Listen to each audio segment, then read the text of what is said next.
Hola, soy Emiliano Citón, integrante del grupo llamado Ingenieros Cuánticos, y yo voy a realizar la explicación de la resolución del proyecto de estática huella de salvamento. Tenemos como enunciado que dice: la huella de salvamento mostrada se usa para transferir a la persona B de un barco a otro.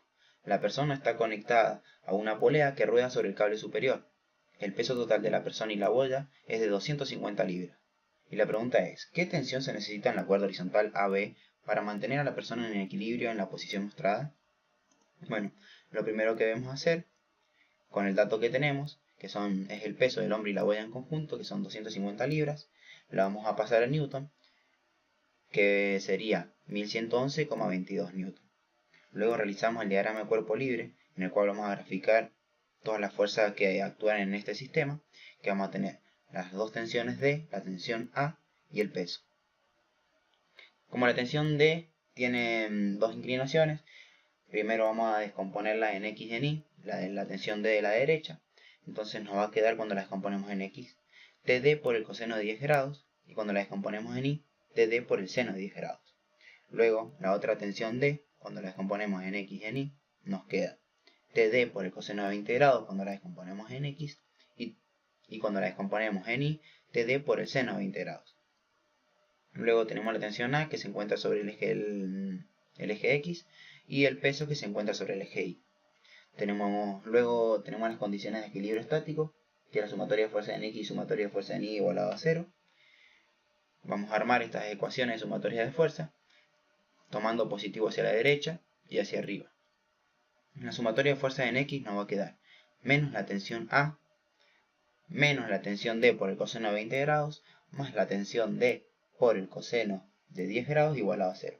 Y luego, la otra ecuación de sumatoria de fuerzas en Y nos queda la tensión D por el seno de 20 grados, más la tensión D por el seno de 10 grados, menos el peso igualado a 0. Luego, de la ecuación número 2, vamos a despejar la tensión D para calcularla, y luego reemplazarla en la ecuación 1. Entonces nos queda tensión D por el seno de 20 grados, más la tensión D por el seno de 10 grados igualado al peso, que ya lo tenemos como dato. Entonces nos quedaría, sacamos factor común, tensión D, nos queda multiplicado por el seno de 20 grados más el seno de 10 grados, igualado al peso, que son 1111,22 newton. Pasamos dividiendo el seno de 20 grados y el seno de 10 grados hacia el otro lado, y nos queda la tensión D igualado a 1111,22 newton sobre seno de 20 grados más el seno de 10 grados, que nos da un valor de 2194,91 newton como tensión D. Luego, con este valor que nos dio la tensión D, vamos y la reemplazamos en la ecuación número 1 para calcular la tensión A. Entonces nos queda menos la tensión A, menos la tensión D por el coseno de 20 grados, más la tensión D por el coseno de 10 grados igualado a 0.